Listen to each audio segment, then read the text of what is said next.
Hey, this is Emily at Oz Inflatable Kayaks. Now, a lot of people ask me about cleaning and drying the Advanced Stream kayak line. And the reason they ask that about the Advanced Stream line in particular is there's a lot of fabric on it, rather than, PVC, which you can just wipe down. The fabric, to a degree, soaks up the water and then you have to wait for it to dry. So there's this big fabric deck, and then I don't know if you can see, but the inner tube covers are also fabric and the seat is fabric.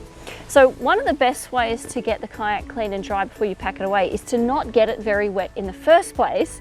And the way to do that is to use a fabric protector. So this one I've got here is 303 Fabric Guard for marine fabrics, and the reason we use the marine version is it doesn't put any nasties into the water. One thing to note, you'll see a lot in the forums that people talk about the 303 aerospace protection.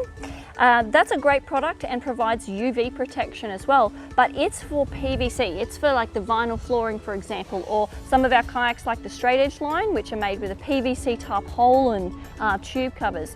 If you're doing the Advanced Stream line, which is primarily fabric, then that's why you need the Fabric Guard for marine. Now the application is pretty simple. You basically, if you're doing the deck, you just spray it on as per the instructions. But what I'd strongly recommend is that you deflate the kayak and pull out the inner tube, okay? Now the inner tube covers are the bits that are harder to get dry, this grey bit in here, because it's inside essentially, whereas the deck is exposed to the sunlight, the air, it dries off pretty quickly. This is the bit we want to get covered with the fabric protector so it doesn't absorb moisture as much as possible, and then it's quicker and easier to get dry and packed away. If you have any questions about how to protect your Advanced Stream kayak, please get in touch. This is Emily at Oz Inflatable Kayaks.